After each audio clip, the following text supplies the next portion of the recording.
ในคลิปวิดีโอนี้จะเป็นเรื่องราวของเพลง Okoe Diamond เพราะซิงเกิลนี้ถือเป็นจุดเปลี่ยนสำคัญของ AKB48 ทั้งเซมบัสึเมมเบอร์สภาพจิตใจของเมมเบอร์และทิศทางของเพลง Okoe Diamond เป็นซิงเกิลที่ 10 ของ AKB48 มีเมมเบอร์ในเซมบัสึจำนวน 20 คน เป็นการติดเซมบัสึครั้งแรกของมิยาสกิมิโฮะ กิตาฮาระริเอะซาชิฮาระริโนะและมัตสึอิจูรินะ ซึ่งถ้าเป็นเพลง Okoe Diamond คงจะเป็นเพลงที่เป็นความทรงจำที่ลืมไม่ได้ของมัตสึอิจูรินะวง SKE48 ที่ตอนนั้นเพิ่งผ่านออดิชั่นมาไม่นานก็ได้ถูกรับเลือกให้เป็นเซนเตอร์เพลงใหม่ของวงพี่และถูกเลือกให้เป็นเซมบัสึคนเดียวของวงอีกด้วยผลที่ได้ตามมานั้นก็คือความเหงาและความประหม่าเมื่อได้ไปร่วมกับวงพี่แต่โชคดีที่จูรินะและชิโนดะมาริโกะเทคแคร์เธอเป็นอย่างดีแต่การเป็นเซนเตอร์หน้าใหม่จากไหนไม่รู้ข้อเสียที่ร้ายแรงที่สุดนั้นก็คือ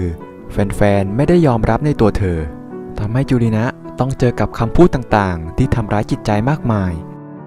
และอีกคนในเพลง Okoe Diamond ที่ต้องพูดถึงนั้นก็คือมาอิดะอาซึโกะที่ได้มายืนอยู่ข้างหน้าคู่กับรุ่นน้องต่างวงที่อายุต่างกันเกือบ6 ปีนี่เป็นการเปรียบเทียบกันระหว่างคนที่ประสบการณ์เป็นเซนเตอร์มากที่สุดของ AKB48 กับเด็กที่เพิ่งเข้าวงมาใหม่เมื่อไม่กี่เดือนที่แล้วมันทำให้อาจังเป็นกังวลเป็นอย่างมากที่เป็นแบบนี้เนื่องจากในช่วงปี 2008 นั้นอาจังมีงานแสดงมากมายและไม่ค่อยมีเวลาให้กับ AKB48 จนมีครั้งหนึ่งเธอโดนอากิพีพูดว่าเป็นแบบนี้ต่อไปมัตสึอิจะแซงเอาได้นะ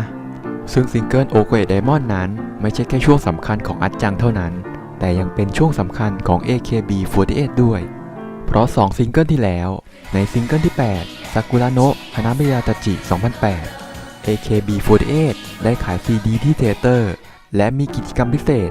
สำหรับคนที่มาซื้อซีดีที่เธียเตอร์จะได้โปสเตอร์สุ่มเมมเบอร์ 44 แบบซึ่งใครได้ครบทุกแบบจะได้เข้าร่วมอีเวนต์พิเศษของ AKB48 แต่ต่อมา AKB ก็ได้รู้ว่าการทำแบบนี้นั้นเสี่ยงที่จะผิดกฎหมาย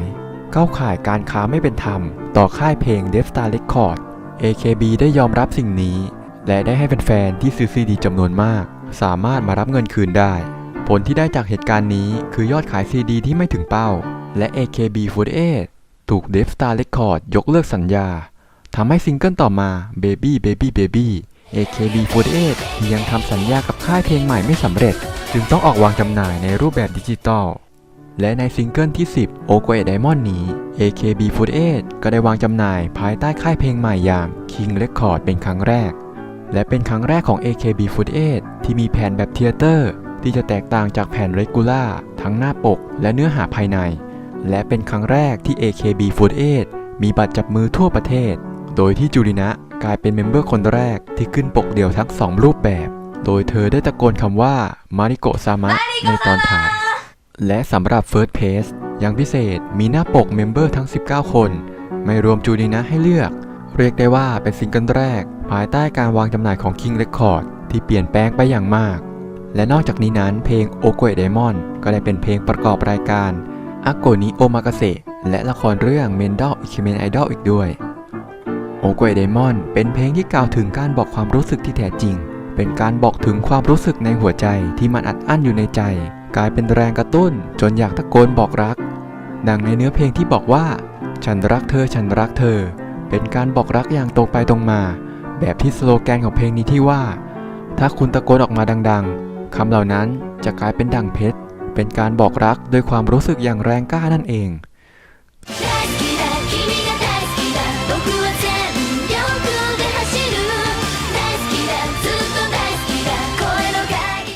ซึ่ง MV ของเพลง Okoe Diamond นั้นเป็นเหมือนกับละครสั้นโดยใน MV นั้นเมมเบอร์จะรับบทเป็นนักเรียนที่ต้องมาแสดงในงานวัฒนธรรมของโรงเรียนมัธยมหญิงม.ปลายที่มีชื่อว่ามัตสึโอกะจูรินะนั้นอยากเต้นเพลง Okoe Diamond ของ AKB แต่กลุ่มของเธอที่มีแค่มายูยุมิโฮะฮิตาริเอะมีคนไม่พอจึงเปิดรับสมัครและคนแรกที่มาสมัครนั้นก็คือมาริโกะและพอมีสมาชิกพอได้แล้วเมื่อพวกเธอดูท่าเต้นและลองซ้อมดูกับเลตุ้มเปะกลุ่มของซาเอะที่ถนัดด้านการเต้นเห็นแบบนั้นจึงยื่นมือเข้ามาช่วยพวกเธอแต่ในกลุ่มนั้นมีนักเรียนคนหนึ่งที่กังวลเรื่องการสอบและไม่ค่อยมาซ้อมคืออัดจัง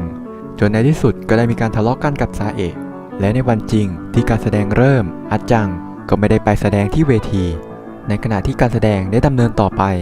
อัดจังก็คิดทบทวนเรื่องราวต่างๆและได้เห็นรูปที่เธอถ่ายกับสมาชิกของกลุ่มในโทรศัพท์ทำให้อัดจังรีบวิ่งขึ้นกลับไปบนเวทีและได้ร้องเพลงกับทุกคนในท่อนสุดท้ายได้สำเร็จ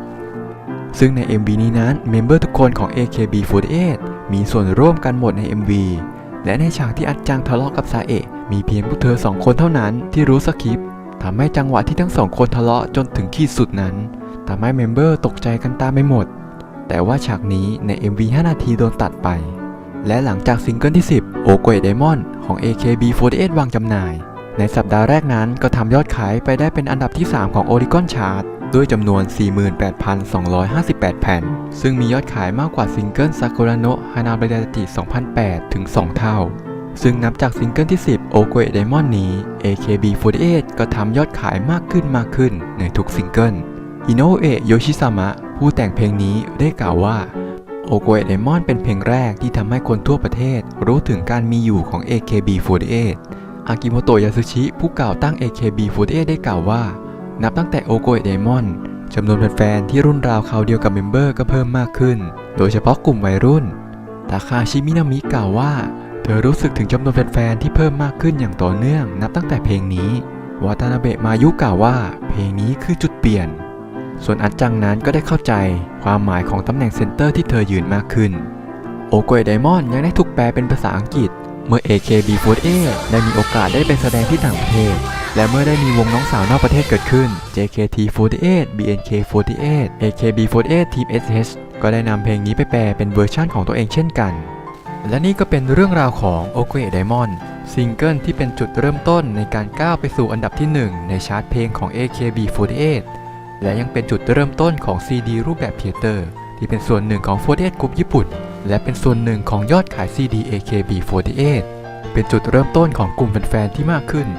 และเป็นจุดเริ่มต้นในการเป็นเซนเตอร์ของมัตสึจูรินะเพชรเป็นงามที่10 ปีมี1 ครั้งดังชื่อเพลง Okoe Diamond